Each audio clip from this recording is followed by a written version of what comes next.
I don't really mind working on Christmas Eve. I am a little surprised, though, by how many people want mediocre Tex-Mex with their candy canes and eggnog. But San Diego doesn't provide the traditional holiday background. Outside, the only clues to the season are the red and green decorations adorning Barnes & Noble and the Marshalls across the street. Inside, on the border, where I've been a server going on 2 years, fake poinsettias dot the shelves and tables.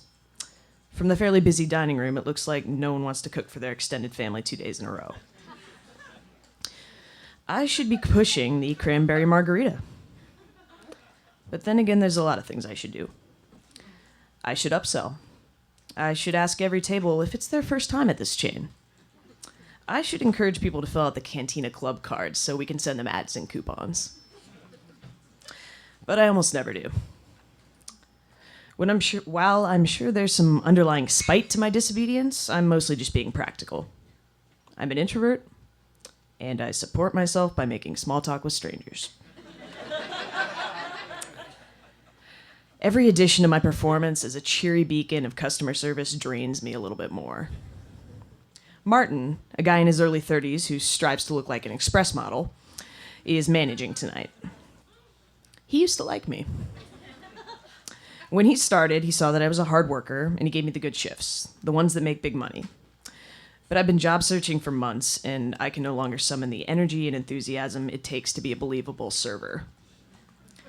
Apparently the dread I feel every time I walk through the faux rustic doors shows on my face. My frustration comes out in terse responses and an ever-present scowl I can't seem to hide.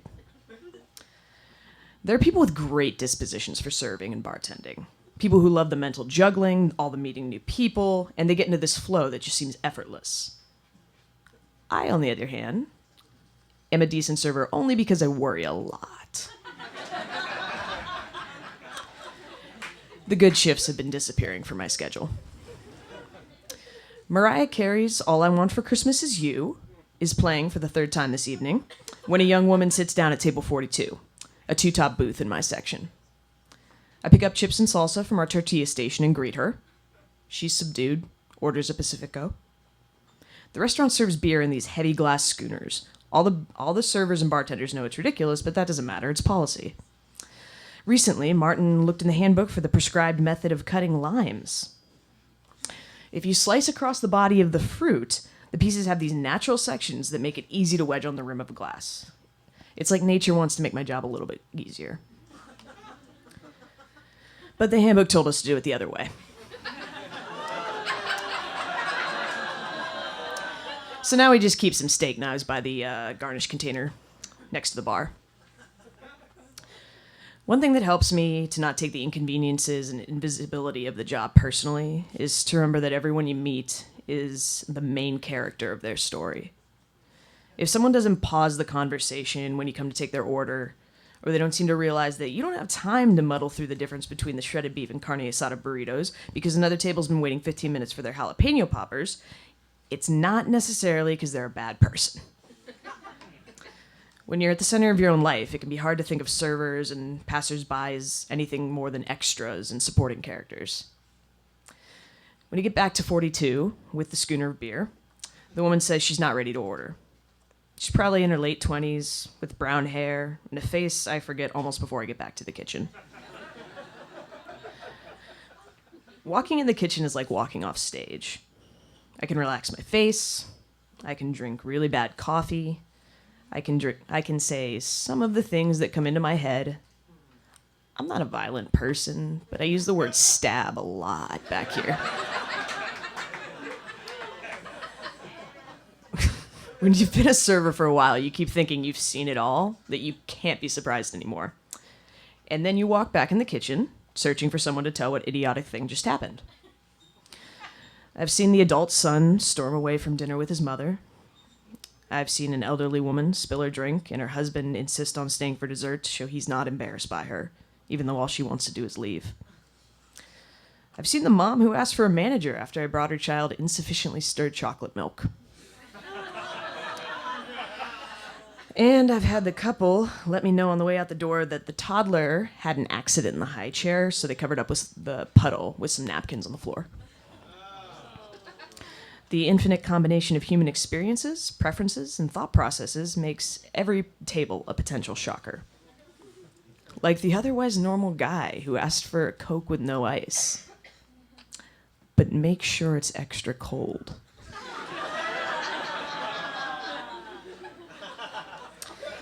When I come back to 42, the woman has drained her beer and orders another. She picks at the tortilla chips, but she doesn't want food, just another Pacifico.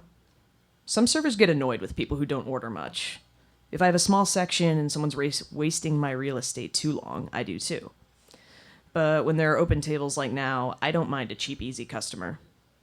In my first few months of serving, when I still had to sit in my car and psych myself up to go inside the restaurant, I gave silent thanks for anyone who occupied one of my tables without asking too much of me. Serving for me is a constant weighing of my income against my sanity. The Christmas Eve dinner rush dies down quickly. Table 42 is almost done with her second Pacifico. I approach to drop off the check, but she orders one more. Hey, you do you, girl. I only have one or two other tables as she works on her fresh beer. I'm not closing tonight, but I'm in no hurry. But because she said one more, I eventually drop off the young woman's updated check. We leave checks in these little black books with clear vinyl pockets for the receipt and the credit card. I envy the servers at Islands, the restaurant across the street. They just put the bill on this little metal tray where the customer leaves their card. With those, you already know who's ready to pay. With the black books, you never know if you're wasting their time or they're wasting yours. After walking by a seemingly untouched book 6 times, you start to wonder if the card's in there and the customer's wondering why the hell you won't pick it up. After running some food to other tables, I go to see if 42 is ready to pay. She's gone, but the empty schooner and black book are on the table. It's always a little nerve-wracking when someone leaves cash. I've heard over and over that if customers run out on a bill, the restaurant can make the server pay. The idea is that it's the server's fault for neglecting the table. It's made me wonder just what lengths I was willing to go to. How big a bill might motivate me to tackle a customer in the parking lot? I flip open the black book. All that's inside is the bill I left, but the paper's been flipped over and written on in green ink. The love of my life just committed suicide. I just can't handle this right now. I'm sorry. I can still be surprised. My first thought is, am I on candid camera? Is this a joke? I look around to see if anyone else is seeing this, but no one is paying any attention to me. I close the book and take it with me to the back. It takes several minutes to find Martin. If you stand still for 30 seconds, a manager will see you and ask why you're not doing anything, but the moment you actually need one, I'm pretty sure they go and hide in a secret compartment of the beer fridge. After walking a few disoriented laps around the restaurant, I finally find him at a computer station with another server. I wait my turn, just floating on the edges. Being a server is being ever-present but never obtrusive. It's like being on stage and being invisible at the same time. So I just found this, I say, handing Martin the open book. He looks down and reads it, the other server looking over his shoulder with wide eyes. Martin flips over to the $18 bill on the other side. Oh. Wow, he says. I'm not expecting emotional or linguistic elegance from him, but I realize he doesn't even get why I'm there. He tries to hand the book back to me. No, I say. She didn't pay. I need you to comp it. To his credit, he doesn't fight me. Just swipes his manager card and starts pressing colorful buttons on the touchscreen. The restaurant empties, and I sweep my section. I refill the salt and pepper shakers, which we use miniature Corona bottles for. Wiping down my booths, I wonder if the woman's story is true. Then again, why lie about that? I wonder what she went to do. I wonder why her lover's death made her unable to pay for beer. The two don't seem entirely related, but I guess in that situation, anything seems like a bit too much. I leave through the side door by the bar. The parking lot's chilly and mostly empty. All the people that recently sat at those tables have taken their cars with them.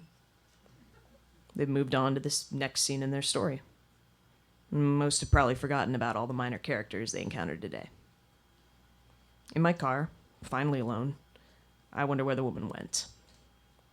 Mostly, I just hope she had somewhere to go.